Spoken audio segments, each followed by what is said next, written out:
I am John Seacott, Executive Editor of the Brewer Magazine. Welcome to another edition of the Brewer Magazine podcast. We are sponsored by Keg Logistics, and you can go to keglogistics.com/brewermag to find out more. And of course, you can like and subscribe to the YouTube and Spotify channels to be able to get our weekly updates here for the Brewer Magazine podcast. And don't forget, we're available online 24 hours a day, your business resource for the craft beer industry at brewermag.com. Well, a lot of great stuff going on. In fact, we're right in the middle of getting ready to put out our next issue. I think I just looked it up, but it's going to be issue number 64. That's right, 64, September, October. Going to be coming out soon, as we just wrapped up the interview with Brady and Kenny at Mad Tree Brewing in Cincinnati. So had a great time talking with them earlier this week. Going to get started on writing that article, some great photos as well. And one of the things where we forget how long we've been in the industry, because Kenny walked in and he's like, man, it's been a while since I saw you. Well, it had been 9 years. They had just been working on Mad Tree 2.0, which is now kind of their main headquarters. And now they have 3 locations, including a really cool outdoor place called Parks and Rec, along with a more high-end place that looks really nice in over the Rhine called the Alcove. So you'll get to hear and read more about that, because we recorded a podcast while also doing the interview for the magazine.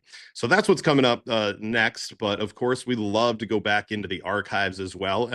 Because we've had the opportunity to record a lot of these interviews, sometimes not in person. This one was done in the fall of 21. I got a chance to talk to Peter Zien, the CEO of AleSmith in San Diego. But I wanted to be able to share some of the interview with you here, especially the part about growth, trust, and vision. And that is talking about creating an executive board.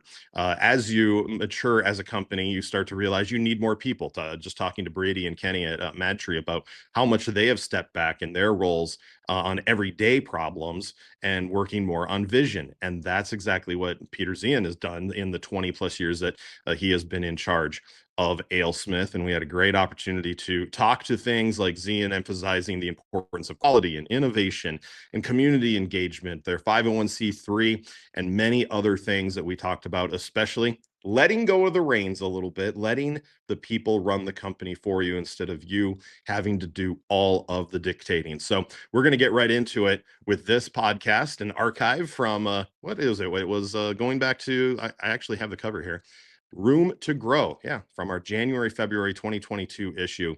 Peter Zien here on the Brewer Magazine podcast. It's impossible to know everything, and there's no such thing as a business that just goes up. If there is, I want to get in it, So you try to just pay attention, and you try to get smart people around you. I mean, that's what I do. I have an unbelievable executive team right now, and they're bringing information to me, and they're bringing the factors I need to make decisions. And with their help, we try to make the right ones, but they're not all correct. If you remember when Hazy's first came out, they were polarizing. Some people loved them. Some people said, oh my God, I hate this bandwagon. You're jumping on it. So we started drinking them, and you know what? I started enjoying them. And then I started saying, I want us to make one. And so that's the process. And, it's just, I remember a significant stumbling block when we released our first Hazy. As the beer gods would have it, we had somewhat aggressively attenuating yeast that we had used. And it went clear on release day. And we had thousands of cans that said Hazy. We had wished we'd just put the word juicy. We would have got away with it. But anyway, we corrected it. And the cool thing about our community in general, and I'll extend it beyond San Diego, but just the beer community, is they're forgiving if you just own up to it. Yeah. You say, hey, I messed up, and then they're back in line, so stuff like that. Marketing, the way to market, the way you brand, if your branding needs an update, all these things have to be done periodically. You have to be on it. You'll start to lose share. Things out of your control, seltzers, mixed cocktails, caffeinated energy drinks. All of a sudden the stores are grabbing a craft beer aisle and making it that. Yep. Kombuchas, hard teas, what's next? I don't know. I can stay focused on what I do and try to deliver an experience. It's more than just our beer. It's the AleSmith experience. We want you to, when people come to visit, we want them to be treated better than they're treated anywhere else. not slighting anyone. I'm just trying to up our game to that 5-star level that I want our beers to be and our personnel to be. Tell me the difference between AleSmith San Diego and what I'm getting here in Ohio. You know, the how are you telling your story the same way and two different ways, because you are catering to two different consumers, basically? Yeah, that's a great insight there you have. Well, so again, times have changed. There was a time where when I would go pouring beer at GABF, I would have people ordering beer in one line, and I'd have distributors lined up to talk to me over on the right. And they all wanted my beer, and they didn't care what they paid, and they didn't care if I had a salesperson in that area or not. They just wanted our beer. Please, please, please, please, what do I have to do to get your beer? So I signed a deal here. I signed a deal there. Actually, Ohio was a fairly early one. I think I couldn't have been out of state more than 2-3 states when I signed with Premium. And so, or is it Premier? Premier, yep. Premier, thank you. So now it's a little different. You need to have support, and we're working on that. We're trying to get regional representatives to carry our flag. It's not enough to treat your distributor as a delivery system and a pickup system. You know, you could get away with that when you're small and highly in demand. But now, you know, I'm competing with a lot of breweries, a lot of great local beers. Yeah. In your city or in Cleveland area. I mean, and people are tending to drink more localized. So I'm glad that Premier is still ordering and we are going to get support, but we have pulled back significantly. We don't go much further east now. We used to go all the way to New York and Boston and so forth. But we're concentrating on the West and some of the Midwest, since we do have Illinois and Minnesota and Wisconsin going. I think Ohio's getting caught in that. We're trying to get regional reps, but yeah, you're right. I mean, I can tell the San Diego story all day long, and the Tony Gwynn story, and with our most successful beer. But the out-of-state story is, you know, you have to read our can and know a little bit about us. If we're not going to be doing tastings, if we're not going to do tap takeovers in these various places we are. And it's interesting that you are in Ohio, because that is one that I consider we put on, you know, it's a little bit of CPR is needed. We need to really revive some of these ones that I signed early on with no support and good faith effort to just give you fresh beer. Yeah. And what tends to happen is the orders go from taking a mix of the beers until they whittle down to eventually just Speedway or Speedway and IPA. And that's not what we want. We want to have a nice shelf for us. But I have a really dynamite sales director at the moment. David Berryhill was the Western representative for Founders before he came to AleSmith. And he very much understands the distribution game. I'm learning a ton from him. And as a company, we're experiencing great growth again. And I give David so much credit for that. You know, you kind of started, you talked on this, and I meant to ask you about the executive team that you've brought on. How has that developed for you, and how has it changed your role through the years? You know, going from every day doing it all, you've had to step back and know your weaknesses, bring in people, and then have a role for yourself now as well. So how have those things moved? This Brewer Mag podcast is sponsored by Keg Logistics. Now is the perfect time to review your keg management strategy.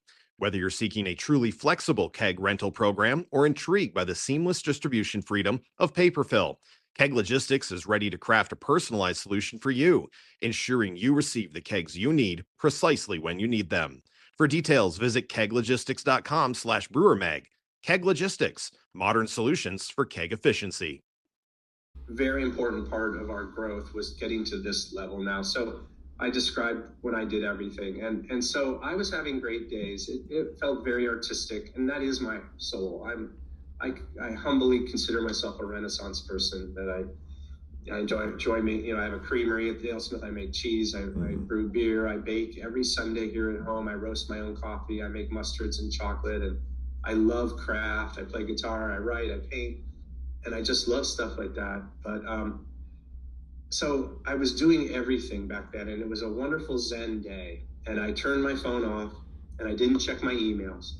And what was happening was, yes, I was fulfilled as a person, but I was doing nothing for AleSmith. The brewery basically did a circle that day, just went, and we weren't going to grow. And that was true for many years. Like while I was in the trenches, which is maybe my term for when I'm still working actively, physically in the brew house, I'm neglecting other things that are going to enable growth. So that call I missed from a potential distributor, an email I didn't return to appear on maybe something like this, that started to wear, and the company was growing modestly, but I realized, first of all, at 59 years old now, I don't want to be doing all that physical work. I'm not as good as a lot of my team anymore, and that's just a fact. So about 2 years ago, we sought out a president, someone who understood my values and my goals, and I'll include my wife, Vicki, in that, our vision for AleSmith. And we did find Brandon Richards, who's unbelievably talented young man who gets this game and is just a fantastic leader. He is now my one report. We communicate daily, but that's it. I don't go around him. I do participate in sensory panel and any recipe formulation meetings, but besides that, I'm allowed to go around Brandon to the brewers for that and my Thursday meeting for sensory. But otherwise, everything's going to funnel through Brandon. Brandon's going to run this company. And it's given me the ability to take that step back and to be that visionary that got me started in this to begin with. And so when you're in the trenches, you foremost in your mind is that day and maybe a little bit of tomorrow. And really that's as far as you can go. Yeah. And so you're not doing your company any favors. And my wife was head of HR. She had 25 years experience in that when we met, and she really fixed AleSmith up and made us this unbelievably inclusive. We have Lost Boys of Sudan, refugees who work at AleSmith. We were what people want in 2020 back in 2010. Yeah. So, and I give her so much credit, but I also wanted us to enjoy life. And that's why we needed the executive team. We have president, sales director, CFO, people highly skilled and highly trained to do their jobs well. And it's given me the ability to think about, what do I want for this brand next year? What do I want in 5 years? What's an exit look like? Do I want to create an equity group? Do I want to include some of these hard workers in it? And I've been able to do all this other stuff now. So really, really important. And then there's also this side note that there is a point where it's just the best for the company, for the owners to, entrust the company to others to run. It just is the way to get bigger. I think you will limit your growth if you're going to, the term micromanaging will come up eventually. If you're an owner and you're leaning over people's shoulders too much, and that can be, it can disengage an otherwise engaged employee. And so it's just the best all around. And you know what, I'm enjoying this game again. I can tell you a few of those years, you get a little tired, you get a little burnt, you wonder how much longer you can go. But having a president has been the greatest thing for me. I just feel I can go into my tasting room as a customer now. I can go have fun. I can go to other breweries and have fun. I don't have to worry. I know what has to be taken care of is going to be taken care of. Yeah. So when did the executive team start to form for you guys? Was it just in those last 2 years, or did you have some group of it before that even? We had a group of it before it. I would say it started in earnest around 2013, right before we made the move to the new facility, when we started having executive meetings and we had different departments. I did our company books. I was CEO and I did our books, which included receivables and payables and all that through 2012. Wow. Yeah. Yeah. And so, and looking at that size for you guys, you were around 15,000 then? Yeah, we pushed, that was about 12,000. 12,000, We finally hit 15 right when we left in 2014. Okay. And then that growth kind of went, because you see that it does translate a little bit. And I'm sure you guys, because you can break it out, you can start thinking bigger because you have the people in place to build you. And that's Absolutely, got to be yeah. a big part of it, because I think that's the biggest and hardest step for an owner, is to live a little, let go a little, because you have to bring in those people. You have to have the trust to bring in those people. Correct, yeah. And it takes a level of maturity to trust others to do things that I don't think I had until I got into my 50s. I mean, I hate to say that, but I just wanted things done a certain way, and then you train people the right way. And the reality of it is that it's hard to get people to care as much about your business as you do. They can care 99%, but you're the 100% one. You're the one that wakes up at 3 a.m. thinking about it. You can't escape it. Everything is this company. And so I was always searching for the right people, and I give my wife so much credit. She has a sixth sense when interviewing. She finds unbelievable great people, like just these, I'm the envy of many other brewery owners when they see my team. Okay, how did you find that person? I said, well, it took a bunch of interviews. We had to fly them in and this and that. But, you find the right people, and it makes life just so much better. And her expression, she says, you got to find the right, put the right people in the seats on the bus. And sometimes you have to shuffle it around a little. But it's been a wonderful transition for the company. I feel set for the future and to move forward with the team we have in place right now. You mentioned doing something in 2020. My wife and I have wanted to do a nonprofit for many, many years. Oh yeah, I read about that. Our 501c3 came through on March 16th, 2020. One day after the close. Oh, but it turned out to be a blessing. We ended up doing so much good. Yeah, no, that's awesome. And that was the philanthropic side of you guys. I was really impressed by in reading through things. Is that something just always on your heart, and something that you feel is a good idea? I mean, how do you build something like that and finally get to where you want to be? I thought AleSmith would be a great platform to launch something like this, and it goes back to my my thinking on this whole thing. Alcohol in America has gotten a bum rap, in my opinion. It maybe correctly, we went through prohibition, whatever. It can be abused. It can cause issues. So I'm a poli-sci major before my law degree. They always talked about how America had two things going on really at our core, and one is our puritanical roots, and the other is eye for an eye, Western style justice. And these two components seem to form a lot of what America is. And I think maybe, it's more true than ever when I look at, what's happened to our country politically and all that.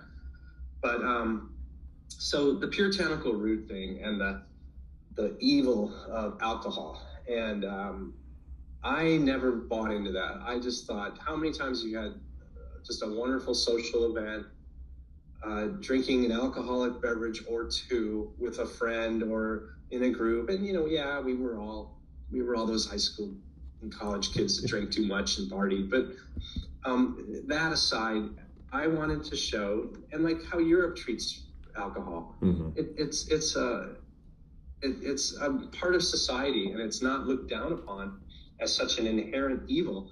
And so I thought, I would love AleSmith to be able to show that a brewery can help a community. And the San Diego Brewers have been doing that for years. The largest San Diego brewer in town, in Stone, has always done Boys and Girl Club events. And I think it was their way of showing that. And I took a lesson in that. I said, that's so cool. People are going to drink beer. We're going to make some money. We're going to give back to the community. And we're going to show, look at how we're helping. My wife also is very important to her. She's Hispanic, and she grew up in poverty, basically in LA and in Mexico. And when we first met, we talked about it. I said, I'm building this brewery and the brand, and I think it could be this great platform to do something. And so we started planning in, I think it was like 2016 or 17. We got the legal work going, and it takes a while, but there we got our 501c3. And she's really, my wife, all 120 pounds of her, she's a scary lady when she wants to be. When she's got something to do, she gets it done. Of course, I love her so much. When I say scary, not that way, right. But I just know never to doubt her. And the amount of good she's done, she wants to break the cycle of poverty. She wants to, offer tutoring, and train youth to get out of these, underserved communities where dropout rates are tenfold and no prospects of anything. And so we fed all sorts of people. That's true with the food bank. We raised money and created Easters and delivered hams in a deal we did with Walmart. She did a Christmas gala, created holiday experiences for 350 families. She's gotten grants from Qualcomm, and she's gotten all sorts of grants lately. So she's just a powerhouse with this charity. And we've just begun. Her goal is to have a Rose Parade float in 2 years. So, I mean, she's not scared of big goals.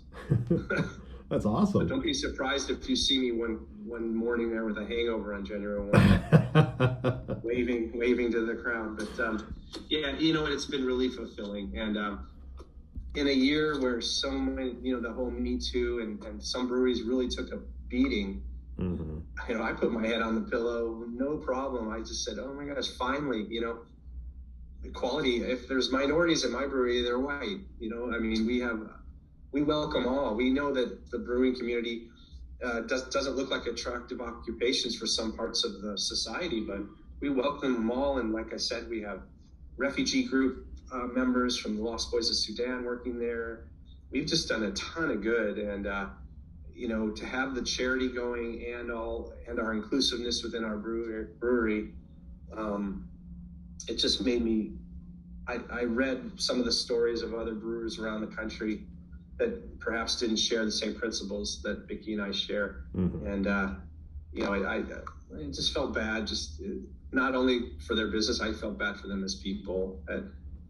Come on, that kind of behavior is never right. I hope we level off. It kind of feels like society is swinging like wildly from extreme to extreme, This Brewer Mag podcast is sponsored by Keg Logistics. Now's the perfect time to review your keg management strategy. Whether you're seeking a truly flexible keg rental program or intrigued by the seamless distribution freedom of paper fill, Keg Logistics is ready to craft a personalized solution for you, ensuring you receive the kegs you need precisely when you need them. For details, visit keglogistics.com/brewermag. Keg Logistics, modern solutions for keg efficiency. No, and I think the industry is getting better. It'll never be perfect. No industry ever will. There's always going to be bad eggs, right. But I think the growth over this last 10 years has welcomed into a lot of bad opportunities. But I think some of that stuff's going to go away just because of either its quality or it's people sick of them being the way they are. I'm seeing it. Trust me. We try to sniff those things out and not even give them a platform, it's not that I come from a journalism background, so I'm always like, oh, we got to give both sides. But there's sides that don't need to be broadcast out. So I'm in that frame of mind as well.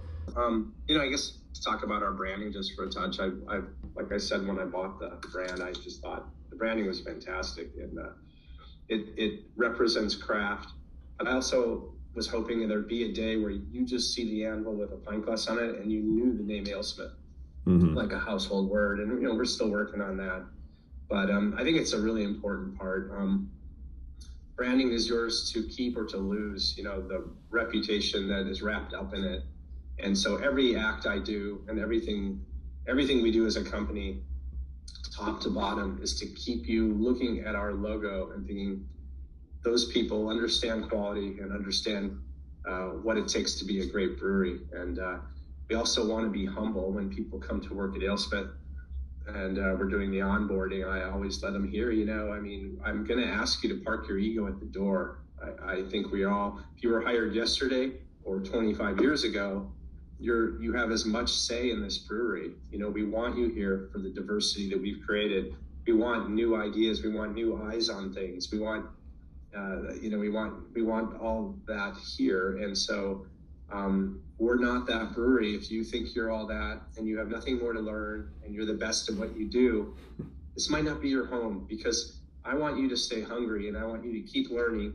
And there's always a new, and personally, like I had mentioned, all the different crafts I do, the way for me to completely stop and lose interest in something is if I feel there's nothing more to learn. Yeah. And that hasn't happened yet, because that just means you're not trying hard enough to find that knowledge or to create that knowledge with your own. You have data to figure it out. So, it's just, I just want people to understand that AleSmith is a humble brewery, and we're as good as our last beer, and we're always going to be trying our hardest to give the consumer what the consumer wants at competitive pricing. Yeah. Well, just some of the facts and figures, things that I, off the top of my head, like how many states are you guys in right now? Because I know we talked a little bit about the distribution, and somewhere in that 20-30 range for you guys. Yeah, we had been close to 30. We've pulled back. Some of them, our licenses are still valid. We just really haven't revived them and sent personnel. So I think right now, when I looked at the last list, we're about 20 different distributors in about 18 states that we're sending beer to. And locally, I'm distributed by Stone. Okay. And so we're having a 33% growth year with them over 2019. Yeah. 2020. So we're really high up in their camp, and the Tony Gwynn baseball story was just a great part of the AleSmith history as well. 394 is about half of what we do now, that one beer. Wow. When it comes to distribution for you guys, how much is going out the door to those other states? What do you think? Is there a percentage that you guys kind of know? How much are you in California, San Diego, and how much is going out to those other 17 states? It's still relatively low. It's about 15% out of state, 6% out of country, and then the rest is all going to be in California. And the majority of that California business is San Diego County. Yeah. I guess when you said, I've been in the industry now for a while, and I know that there's a couple breweries in town, like they use Speedway as their, benchmark to make their stout. So, and I'm sure there's breweries that are like that, and maybe to a consumer versus a beer connoisseur, you guys are known. You guys are that, valued commodity that people know and trust because of you've been around a while. Your brand, like you said, is known. Do you, is it hard to not focus on those people? Because you will get a lot of people that'll clap you on the back and say like that, like you said, you still feel like there's people that don't know who you are, and you have to continue to find those people.